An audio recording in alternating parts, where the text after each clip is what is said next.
Écoutez-moi bien, un vrai prophète. Parce qu'en France, ici, vous ne savez pas qui on appelle prophète.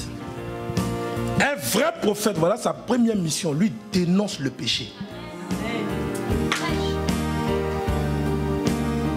Un vrai prophète, son ministère, c'est la dénonciation. Quand il vient, il dénonce là où il y a le péché. Il répète tout de suite le péché, puis il dénonce. Il s'en fout de ce que tu vas dire. Oh, l'homme de Dieu n'est pas sage. L'homme de Dieu, il est bizarre. Il m'a humilié devant tout le monde. Il dit ça pour ton salut. Il te dénonce. Il dénonce le péché. Voilà le vrai prophète. De l'Ancien Testament au Nouveau Testament, c'est ça. Le prophète. Tout ce que Dieu lui demande, c'est lorsqu'il dénonce le péché, il doit le dénoncer avec sagesse, amour et la parole de Dieu. Voilà le vrai rôle du prophète. Le deuxième rôle du prophète, c'est de te ramener à Dieu. Qui a dit un amen? Il te ramène au Seigneur. C'est-à-dire quand il a dénoncé le péché, le Saint-Esprit t'aide à être convaincu de ce péché. Quand tu te ressaisis, tu sors de là, le prophète te donne un encadrement spirituel pour te sortir de ce péché, pour que tu en aies un nouveau. Troisième rôle, le prophète t'instruit. Il t'instruit. Il faut écrire, il t'instruit. Il t'enseigne. Un prophète doit être un parolier de l'enseignement de la Bible. Un prophète doit connaître l'évangile. Un prophète, il doit avoir la connaissance de Dieu, la théologie de Dieu, c'est-à-dire qu'il y a la science de Dieu. Un prophète doit la voir, il doit enseigner. Un prophète doit pouvoir enseigner les chrétiens qui sont à sa charge. Un prophète doit pouvoir enseigner l'église, enseigner sa maison, enseigner. Un prophète, il est avant tout un enseignant, révélateur, qui explique les mystères de Dieu pour nous aider à marcher dans les normes du Seigneur. Voilà le troisième rôle du prophète. En fait même, la dernière position des rôles du prophète, c'est de prophétiser. Vous comprenez ce que je veux dire? Parce que tout ce que je viens de citer là, j'ai cité 3 rôles, hein, mais je n'ai pas encore parlé d'annoncer les révélations. Or, vous à Paris ici, pour vous, un prophète, c'est celui qui vient et dit, oh, Dieu dit, ainsi parle l'Éternel, voici l'Éternel, voilà ton numéro, voilà ton...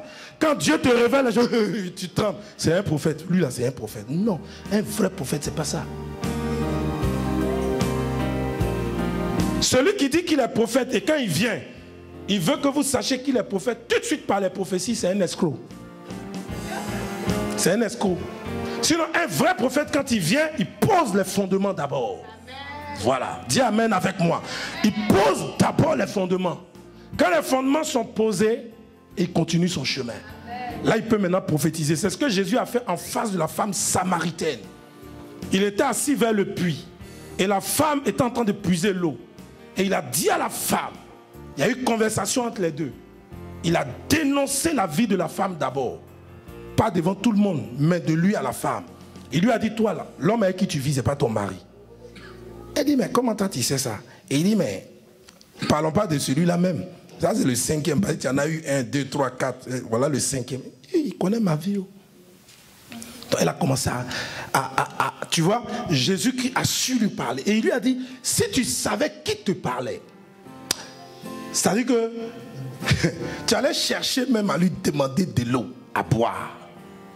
Tu n'allais même pas me proposer que toi, tu me donnes de l'eau. Mais tu allais négocier, tu allais laisser l'eau qui est dans tes mains là. Parce que moi j'ai une eau supérieure à cette eau physique. C'est une eau prophétique. La femme a été tellement touchée. Parce que Jésus a dévoilé avec sagesse son péché et avec amour. Et Jésus lui a montré que même pour les Samaritains, c'est-à-dire des peuples païens, des gens qui sont idolâtres, l'évangile était un évangile d'amour pour eux aussi. Donc quand elle a vu que c'était un prophète différent des autres prophètes qui venait directement, qui prophétise ton avenir, ton mariage, elle a été tellement convaincue. La Bible dit quand elle est retournée en Samarie, là, elle allait annoncer qu'elle a rencontré un prophète. Elle est revenue sur les lieux avec une foule de personnes qui se sont converties ce jour-là à Christ. Voilà le ministère d'un vrai prophète.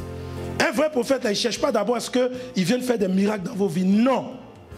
Un vrai prophète vient, il installe le plan de Dieu. Il installe la volonté de Dieu. Il installe comment Dieu veut te conduire, comment Dieu veut que tu marches. Quand ça s'est installé, maintenant il commence à quand il t'instruit ainsi, il commence maintenant à prier pour toi. Le 4e rôle du prophète, après l'instruction, quand il t'instruit, le prophète est ton intercesseur.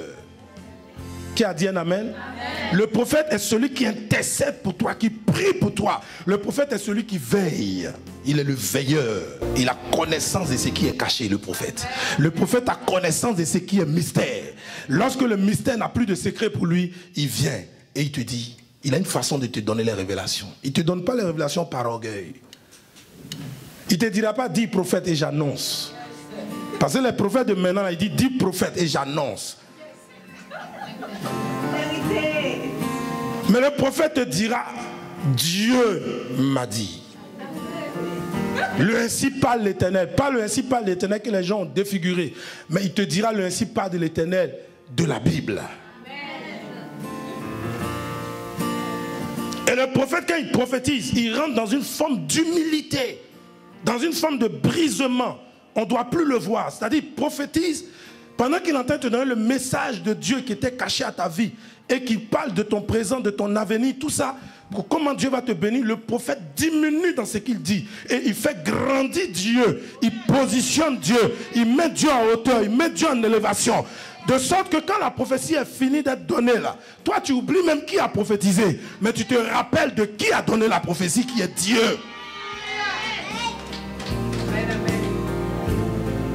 Donc quand tu arrives à la maison, tu ne dis pas, le prophète, Dieu l'utilise, oh. Tu ne dis pas Dieu, tu dis, Dieu est Dieu. Amen. Tu dis non, Dieu est Dieu, parce qu'il a utilisé son serviteur pour me parler. Ne donnez jamais la gloire à un homme. Moi, ne me donnez pas la gloire. Dites un amen fort. Donnez-moi le respect que Dieu dit, vous devez me donner. Mais ne me donnez pas la gloire. La gloire appartient à Dieu.